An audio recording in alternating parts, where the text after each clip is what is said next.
Hello guys, andito na naman ako.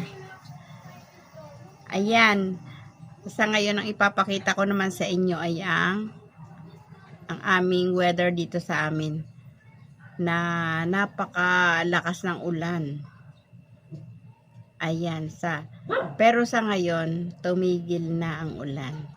Kaya samahan nyo ako, panuorin nyo ang aking nakayanang paglalathala ngayong araw. Yan ang weather ngayon dito sa amin. Maulan. Maulan kasi may bagyo at saka tag-ulan naman talaga ngayon. Kaya ayan, napakahirap lumabas. Dapat ay nakapamili na ako ng paninda kung hindi na ulan. Nakakatamad naman talaga lumabas. Ako kasi napaka-sensitive ko sa ulan. Kaunting maambunan yung aking katawan or yung ulo Sipon, ubo, lagnat. Ayan.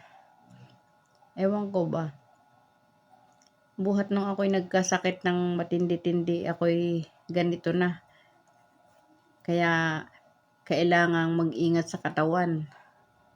Kaya muna yung mga kulang na paninda. Makakapaghintayan pagka tumigil ng ulan. Na makakapamili na tayo. Sa ngayon, ganito muna. Pa-video-video muna sa labas.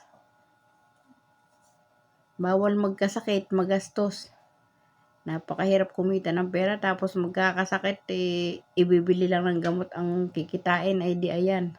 Dito muna tayo sa loob ng bahay, sa loob ng tindahan. Saka tayo lalabas pagka wala ng ulan. Kaya kayo mga kaibigan, mag-ingat kayo sa inyong mga kalusugan. Mahirap magkasakit. Bukod sa magastos, ay napakahirap ang may sakit. Hindi mo magagawa yung gusto mong gawin.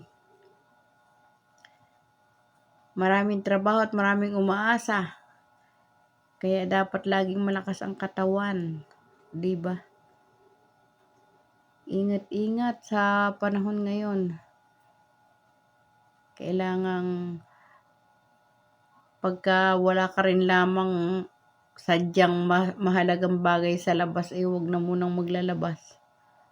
Sa loob na lang muna ng bahay. Saka na muna yung mga gala-gala na yan. Ayan. Pagpasensyahan na ninyo ang aking video at talagang wala Wala yan lang ang nakayanan Kaya, tiyaga lang, bawi tayo sa sunod. Ayan, lalabas muna tayo at medyo tumigil-tigil ang ulan. Tayo naman ay nakasombrero. Yan, ginawa ko yan, yung kulay blue na yan. Ako ang gumawa niyang yan, taniman ko. Nakapatong lang kasi sa semento. Gusto kong magkahalaman sa harap ng tindahan ko, kaya nagawa ako ng ganun. Yan, pinatas-patas ko lang yung bato. Tapos nilagyan ko ng semento sa pagitan, maliliit na bato. Ayan ang aking halaman sa harap ng tindahan. O diba? Kung hindi niyo may tatanong, yung aking wala pang tindahan ako nung pandemic. Yung tindahan, yung harap na yan, yung harap doon sa may tindahan ko, punong-puno ng halaman yan. Hindi mo makikita kahit nasa bintana na mga nagsabit. Hindi mo makikita yung bahay, puro halaman talaga. Sa hilig ko sa halaman. At saka yun ang pinagkakitaan ko nung pandemic, yung paghahalaman. Magatanim-tanim ako. Tapos ibebenta ko. Ay uso naman nun ang mga bilihan ng halaman. Yun ang pinagkakaabalahan ng mga tao. Kaya ayan. Malaki-laki rin ang kinita ko doon sa paghahalaman. Tapos nung nakatapos na yung pandemic at hindi na masyadong Di na masyadong mabenta yung halaman. Ayan, unti-unti na ako nagtatanggal ng halaman kasi madamo at saka ako'y nagtindahan na. Ayan, tingnan ninyo guys, ang lakas ang hangin. Lakas ang hangin dito sa amin. Yan, nakikita ninyong yan ay yung charts ng Born Again.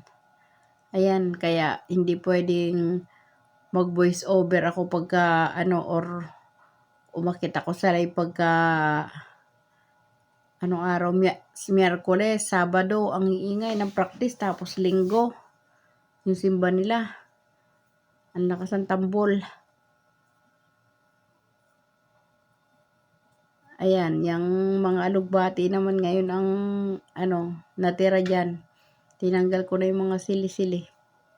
At yan ang aking kamyas. Yan ay hindi amin yung na yan, yung nasa tapat ng halaman na yan. Yan ay nakikitanim lang kami dyan sa gilid ng bahay nung kapitbahay namin kasi hindi naman sila mahilig magtanim. Sabi, sige lang, magtanim daw kami. Pwede rin naman silang manalbos at saka manguha ng mga bunga-bunga. Ayan, yung aking luyang dilaw.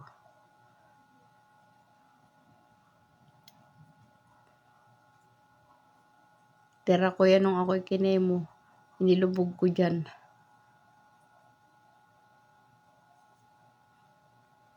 O diba may sambong, may talbos ng kamote. Bakanting lote yan dito sa likod namin. Ayan ang malunggay. O diba libre na ang malunggay. May puno na lang pa dyan at saka mangga. Ayan. Inaakitan kong mangga. Hindi naman amin yan para sa lahat yan. Sa lahat ng nakatira dito sa subdivision namin. Ayan o diba? Magsipag ka lang magtanim-tanim eh. Libre na ang gulayin mo.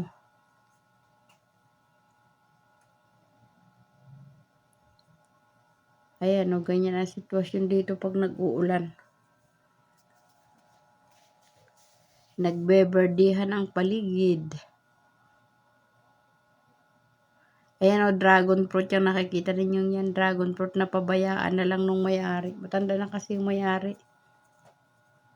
Kaya napabayaan na yung dragon fruit niya. Hindi na yata yan na i-spray na aabunuhan. Yan na yung mga tanim na sili ng kapatid ko. Ayan. Sa isang side ng bahay na kapitbahay namin. Lago.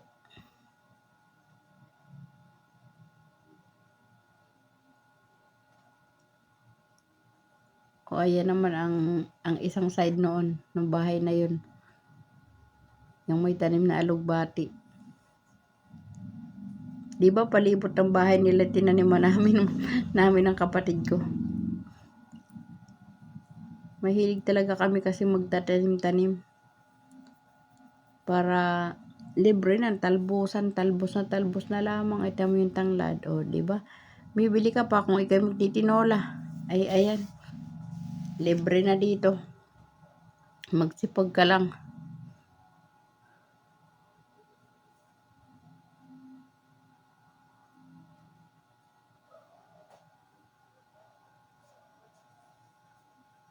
Ayan ang kalabasa, oh.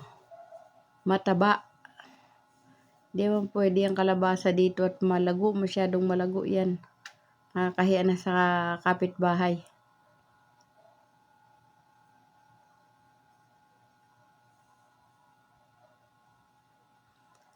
Habang ako'y nagbo-voice over guys, ako'y antok na antok. Parang gusto kong matulog. Ang sarap kasing matulog pag nag-uulan-ulan. Kaya ako'y papikit na. Lalo nang wala nang maisip sabihin. Pasensya na kayo. Ayan ang aking halaman. O, diba? O, ang daming tanim sa isang base. May fish eye. May adenium. Tapos, ano ba yung isa?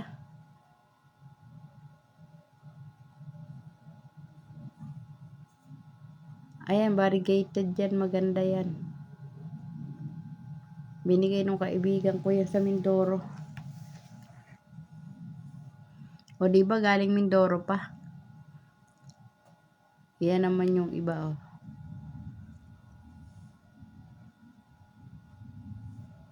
Ay, naku guys. Ako inaantok talaga. Dangan na lamang at may kailangan gawin. O, diba meron akong lemon dito kinain ng uod ng mga dahon-dahon. 2 puno yan. Ayan, nahuli ko yung uod yan, o. Tinanggal ko yung maliit na uod. Inuubos niya yung dahon ng lemon. Ayan pang isa, oh.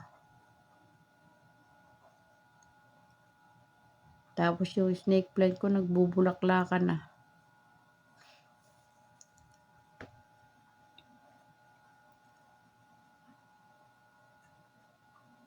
Oh. Ayan guys yung ano, yung side nung sa kapitbahay namin.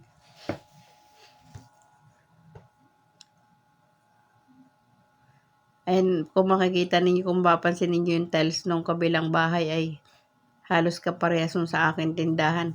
Kasi ako ang nag-ano doon sa kanya para may paayos niya yung kanyang harapan. Ako nag-ano sa kanya na sumabay na sa akin sa pagbili ng tiles. Para mabago man lang yung kanilang kahit harapan man lang.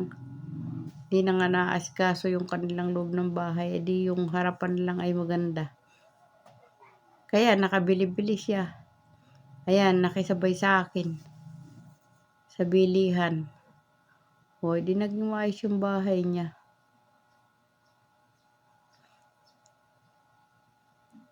Ayun guys, maraming salamat pala sa lagi ninyong pagsuporta sa akin. Sa panonood ng aking mga video, sa pagpapaikot. Sir GPC, Ma'am Gabs, maraming salamat. Ma'am Lilet, Ma'am Seros, Sir Sajen, Sir Dennis, Ma'am Alice, maraming salamat sa inyo. Lalong higit kay Sir June, na malaki ang naitulong para lumaki ang aking bahay. Ayan.